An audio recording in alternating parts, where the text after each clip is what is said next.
phrases using synonyms. Hi there, my name's Ben Worthington, and in this tutorial we're going to look at various linking phrases. Now, you may have heard these being called transition words, transition phrases, and they show the precise relationship between your ideas. Now, I have included some of the traditional ones, in addition to therefore, nevertheless, all of those, okay?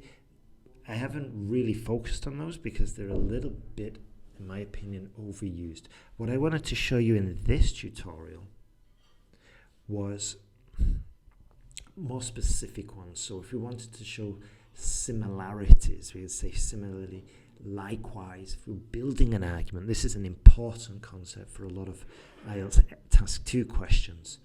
You say in addition to, moreover, besides, furthermore in there as well. To give examples, to illustrate, for example. This is useful because we always say examples really can demonstrate your point. Therefore, we want to use them not only in our writing task, but also in the speaking. And because we're probably going to use them in both body paragraphs, then we want to introduce these examples in different ways to illustrate this, for example. So very useful phrases there. And yes, for example, can be overused, as you might have seen there. However, don't worry about it. Sometimes it's okay to use it numerous times, especially if you can't find an alternative. I go into this in more detail in another tutorial, but in the exam, you want to play it safe.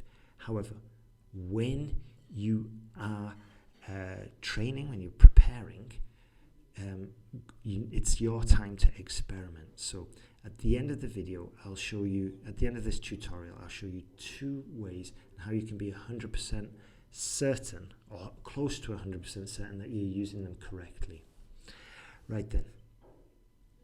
Now, continuing our list of transition phrases or linking phrases to show difference. This is a very useful way. We've got a good grammatical feature here with the conjunction, comparative conjunction, to indicate time as well. Probably useful for academic task 1 to indicate place. For example, underneath, maybe we're talking about buildings in academic task 2, writing task 2.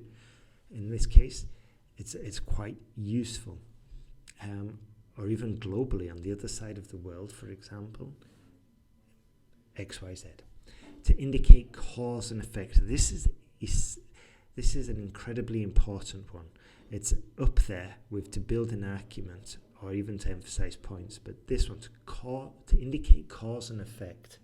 If you can do this eloquently and effectively, and you'll probably be using these words if you are doing it eloquently and accurately, then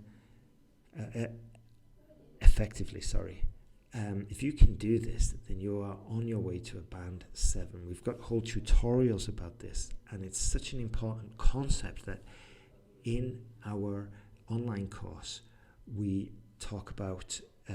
We've got these templates, and they literally push you to develop your arguments in a cause and effect way.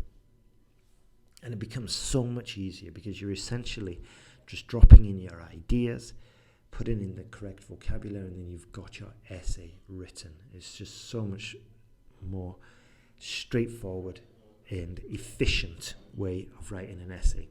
Now, as I said before, I was going to mention 2 ways for you to check that you're using the right synonyms.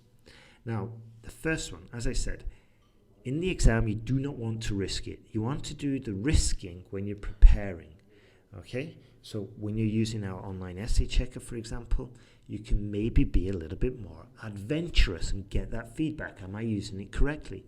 Secondly, if you want to be 100% certain, then you can send in your essay and you can get feedback from one of our ex-IELTS examiners.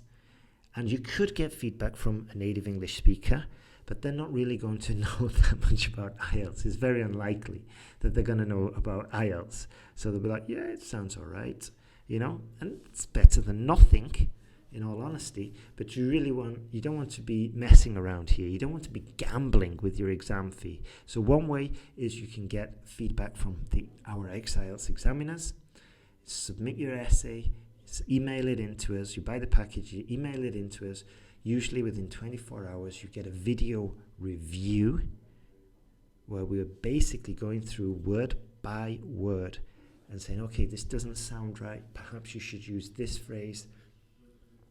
And obviously, it's much more sophisticated than the online essay checker.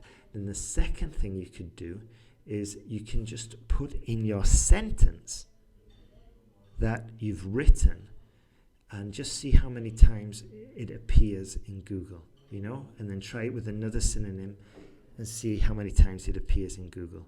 If it appears very low, then it's probably not the right way.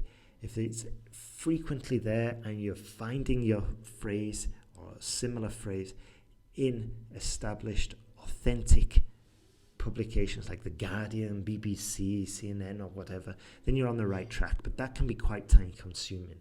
So depending on your situation, you're going to get that feedback. But what I would recommend is in the next essay you write, try to include some of these. Maybe pause the screen, write them down. Don't force it. But if you do see some repetition in there, you've got these phrases to try and interchange and experiment. And that's the good thing about the online essay checker. You can just, write your essay, modify a few phrases, see what happens, go back, modify, and so on and so forth. It's quite an iterative approach.